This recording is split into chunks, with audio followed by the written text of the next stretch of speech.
Hello everyone and welcome to All Time Scary. My name is All Time and today we're talking about 5 brand new Mandela effects. So here's my definition for what a Mandela effect is. Not every Mandela effect is going to affect you. This is just the way it is. Sometimes one will blow your mind. Other times it could be all 5, and sometimes none of them. This doesn't mean they aren't Mandela effects. This simply means that you aren't affected by them. It happens, no worries. When that big one finally does hit you, you'll understand why this is so scary. Lastly, before we get into this video, if you want to win an Amazon gift card, be sure to stick around until the end of the video. I'm going to tell you who won last time and how you can win this time. So turn off those lights, hit that like and subscribe button, and let's get into 5 brand new Mandela effects. Number 1. In the first Disney Pixar movie, Toy Story, Woody is known for having multiple phrases for when his drawstring is pulled. Phrases such as, "You're my favorite deputy," and "Reach for the sky." Well, there's actually an even more famous quote of his, and that is, which of these? Is it, "There's a snake in my boot," or "There's a snake in my boots"?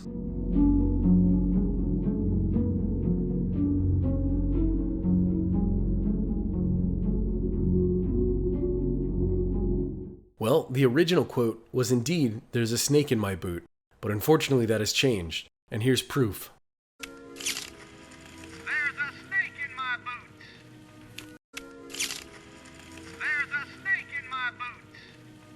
Here's the strangest part. I know for a fact that this quote was boot and not boots because I have a Woody toy and when I squeezed it, it said, "There's a snake in my boot." Another telling part of this mystery is that in Toy Story 2, Toy Story 3, and yes, even the new Toy Story 4, the quote is, "There's a snake in my boot." So why is Toy Story 1's quote plural now? It doesn't even make sense. How can there be a snake in my boots? Stuff like this is what makes the Mandela effect so interesting and addictive. Things that you know for sure are one way. Things that you remember that are burnt into your brain are now different. So tell me, what do you think? Has it always been boots or was it originally boot? I can't be alone in this memory. There are dozens of videos on YouTube remembering and reciting this quote incorrectly now. So what do you think? Tell me in the comments below. Number 2. Here's a food Mandela effect, and I'd love to hear what you all think. Before you say, "Duh, it's always been this way," read some of the comments from other people. The answer might feel obvious to you, but you'll always find hundreds of comments from other people who remember it being completely different. It's a surreal experience, and I'd like for you all to feel it. So tell me, is it ring pops or ring pop?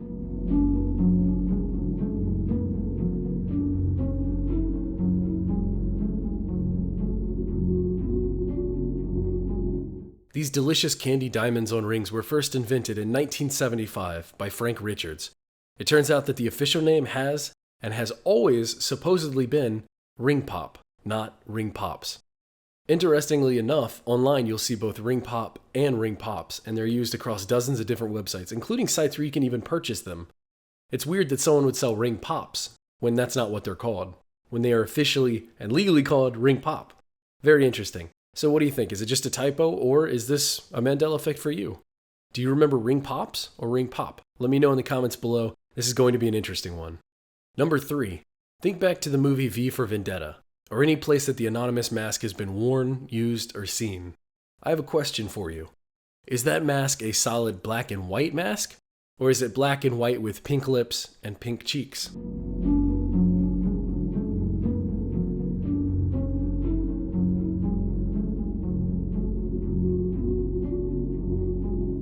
This Mandela effect is troubling to me because it's such an iconic visual.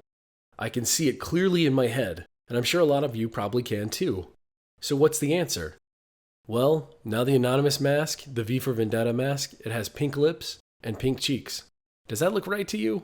I personally don't remember the strange and colorful details, but perhaps I'm alone in this thought. Beneath this mask, there is more than flesh. Beneath this mask, there is an idea, Mr. Creedy. Looking back at the footage for V for Vendetta now, it feels off. Originally, I couldn't put my finger on why, but it seems pretty obvious now. I'm really excited to hear your thoughts on this. Do any of you even own this mask? Because if you do, go and look at it right now. Does it have pink on it?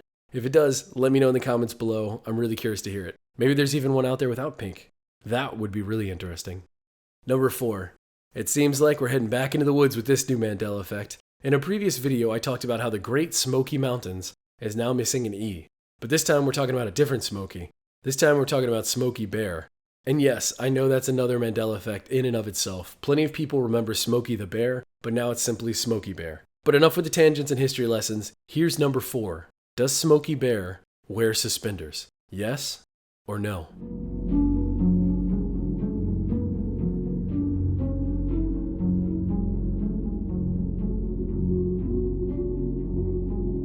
I want you all to visualize Smokey Bear. He's standing up straight with a park ranger hat on, a shovel in one hand, and he's pointing at you. Only you can prevent forest fires, he says. In this visual, do you see suspenders or not? Well, now he doesn't wear suspenders, and never has. It's fascinating if you're one of us that remembers the suspenders. Let me guess, they were red, right? It's exactly what I remember. Upon doing my research for this one, I found a few pieces of residue regarding this Mandela effect. Here are pictures that I found showing that I am not alone in remembering these suspenders. How is it possible that so many of us remember this small little detail that seemingly never existed? It's troubling to say the least. So, as always, let me hear your thoughts in the comments below. Reading through the thoughts and memories of different commenters is always my favorite part of these videos. Before we jump into our final brand new Mandela effect of today's episode, I'd like to give a huge shout out to Abby Copeland for winning my Amazon gift card giveaway in the last video. Here's what she said. This one blew my mind. My boyfriend and I are obsessed with Pokemon and we still play the originals on Game Boy, and I've never heard of this. I already sent it to him and I know he's gonna freak. Keep posting mysteries like this. Thank you, Abby, so much for that awesome comment. Underneath this video, I'm going to have a pinned comment. If you will go to that, leave a comment, and in that comment, leave an email address, I will send you your Amazon gift card right away. If you'd like to win an Amazon gift card just like Abby and the other people before her, it's super simple. Just like this video, subscribe to this channel, and leave a great comment. It's that simple. My favorite comment will win an Amazon gift card, and the winner will be revealed in my next video. It can be funny, informative, educational, interesting, weird, whatever you think is a great comment. Good luck, everybody. Number 5. The date is May 6th, 1937, Lakehurst, New Jersey. The German airship, the Hindenburg, is the largest object ever to soar through the air. While attempting to land, the massive Zeppelin caught fire and exploded. Within 30 seconds, the German airship was no more. This horrible tragedy was famously captured on film, and because of this film disaster, the age of the commercial airship travel had come to an end. Now, here is the Mandela effect. Of the 97 passengers and crew, how many died?